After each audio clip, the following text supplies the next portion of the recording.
Most people don't achieve half of the things that they set out for themselves.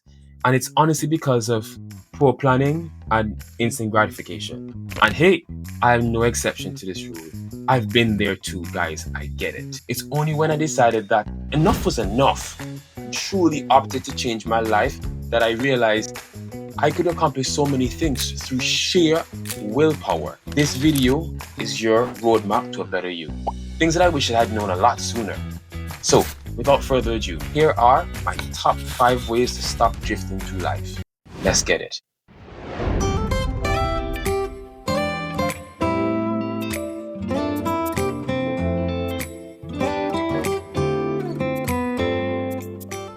What's going on, YouTube community? Thank you so much for tuning into our next episode with me.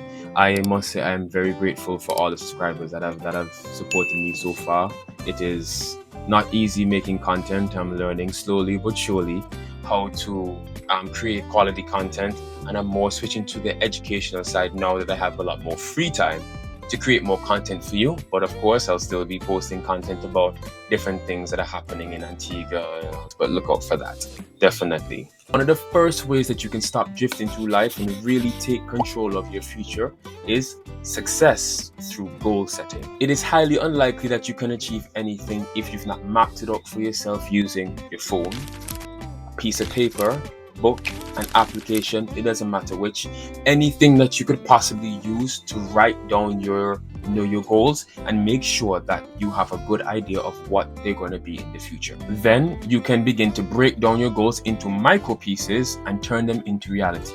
Like Tony Robbins says, setting goals is the step that you take to turn something that is invisible into the visible. Things like this have been discussed in a book by James Clear. It's called Atomic Habits. I must say, please, if you can, take some time out and read that book. It is extremely insightful, and the information that you can get in there in terms of goal setting and how to map out your individual tasks so that you can achieve an ultimate goal. It is really good. I do suggest it. It is quite a page turner. In the book, he definitely talks about mapping out things in smaller micro pieces. So think of it like you are looking at things as small micro pieces instead of one, and quite frankly daunting, whole to attain. Then you can continue to work and achieve your mini goals up until you reach your ultimate goal. Just like a blacksmith who hones an untempered blade at intervals, leading ultimately to a finely honed masterpiece of a blade that is durable and can also be sustainable for life. Second way that you can stop drifting through life is stick to the task, or you will be last. YouTube family, if there's one thing that I cannot stress enough, that I cannot emphasize enough, is making sure that you do not bring your emotions into your goal setting and when you are in the process of achieving those goals. As a great YouTuber, Lynn-Val Williams once said, your feelings, get it done. And one way I found that you can actually curb this problem, or at least going about it, is really ask yourself, will my future self really be proud of the excuses I'm making right now? No. Listen, you must have certain tasks that contribute to your ultimate goal, be non-negotiable, and must be achieved no matter what.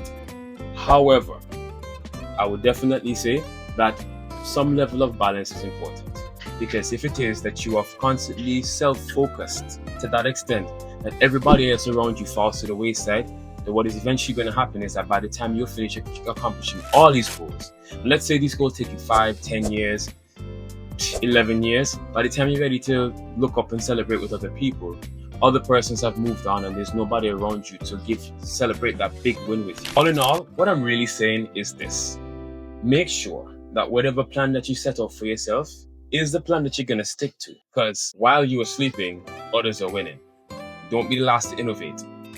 Be the first. The third way you can be a non-drifter in your life on your road to be a better you is definitely never be afraid to say no. If it is that you really want to accomplish all of your goals, you really and truly have to get accustomed to saying no to some of the things that you used to do with your friends and family, and maybe even a romantic partner, because you have to understand where you allot your time now is going to be essential, and that is fine.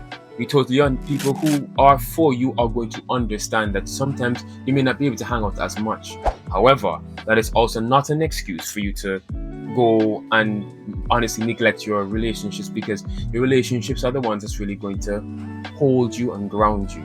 It's just you have to learn now that you have to put in a little bit more time to your goals. So definitely you're going to have to allot more time to it. And like I said, the people who are for you are the ones who are going to understand that you have things to do. Because at the end of your journey, you're going to be a lot more financially secure and even more confident in yourself to achieve a lot more things in the long run. The fourth way you can be a non-drifter in your life is unhealthy habits equals lack of accountability. If it is that you have unhealthy habits that are holding you back from achieving certain goals that you set out for yourself to accomplish, and let's be honest, we all know the things that we do to self-sabotage ourselves that create this vicious cycle of lacking upward mobility.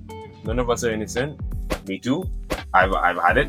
Oh my gosh. You'll find yourself in a place where you're not getting anywhere and you're just completely drifting through your life in this vicious cycle in which lacks proper accountability so that you can actually progress in life. And to be honest, people, I find it something that we all seem to struggle with. Me, I can tell you, it took me a while for me to recognize some of the ways that I am drifting through my own life. There are things that I would literally set out to do for myself for a specific day, map it out on a calendar on my phone. And by the time I get enamored with something that I'm watching on YouTube, and it could be something that's educational, something that's actually contributing to my growth, I would literally spend hours watching that or doing something else that is completely in the opposite direction of what it is I had planned to do that day. We all do it. And it's for this reason I say it's really important for you to recognize your own shortcomings. It's something that you have to do. It's a lot of introspection. It's difficult. I promise you, knowing yourself, being self-aware, to be honest, is really and truly what it is. It's knowing yourself is extremely important. However, I know it's not impossible because I was able to break some of these little patterns that I had, these little quirks that really get in the way of me achieving things. And if I can do it, even though I'm still on the way, on my path to being a better me, I'm pretty sure that you can do it too. Remember the words of Tanjiro Kamado for all my anime fans: never give up. The last way that you can stop drifting through life is understand this: your 360 equals your positivity. Now, what do you think I mean by the 360? At first, I was actually puzzled when I first heard the term, and it was actually in a podcast by this lady named Evie Pompora. She's a former secret agent, and now she helps people develop themselves. She wrote this book called Becoming Bulletproof. I read some of it. Honestly, very insightful information in there. I'll put the link in the description below for you can find it on Amazon. But yeah, she talks about your 360, meaning the people that you have around you, because it's going to matter immensely the kind of people that you have around you, that they are going to either pull you down or raise you up. And this is because people come with their own mindset, their own socio-economic backgrounds. And the problem is that these people bleed onto you. They infect you with how they feel, the way they see the world, perspectives that they would have garnered over the years of their life based on past experiences. You have to be very careful about your 360. The people around you are going to make or break you. Thus, managing your inner circle is going to have to be one of your main priorities, because those individuals may very well add to the quality of your life. So this part might sound harsh, but your cutoff game is going to have to be on point when it comes to these types of scenarios. You're really and truly going to have to manage your inner circle. And if it means that you have to kind of push somebody else to the margins of your circle and push somebody else to the margins and then push another person, do that. Because as you change and you grow and become a really fine honed tempered steel blade, you really should try and manage the people that you have around. But hey, people aren't perfect. You're not perfect. I'm not perfect. Nobody on the planet is perfect. The only person who's ever been perfect is Jesus Christ our Lord. So sometimes we have to remember that people are human and we need to give grace sometimes. Because some people are going to mess up. You have messed up at one point and somebody had to forgive you. essentially they had to give you grace. But that doesn't mean unconditional tolerance for the things that they bring to the table. So ultimately, just be self-aware. And I think if you keep those things in mind, you should be able to manage your circle in an effective way. But yeah, those are some of the ways that you can definitely be a non-drifter in your life. Let me know what you think. Put it in the comments. Let me know what are some of the ways that you think that, hey, a person could be a non-drifter in their life. Maybe there's a perspective that I've missed. Maybe there's a perspective that you have I could probably benefit from. Hey, we're all learning from each other. This is a community. So like and subscribe. Like the video, guys. It really helps the channel. Grow a lot. And honestly, just thank you for watching today's video. And I'm going to be bringing a lot of educational content in tandem with content about the different facilities that are in Antigua. That's still coming. I'm trying to see if I can get a video about t-shirt masks going this time around, because it's carnival time. Everybody wants to go. Yeah. So thank you so much for watching today's video. Don't forget to like and subscribe. It really helps the channel grow. And I will see you in the next one. This is your Island Connoisseur signing off.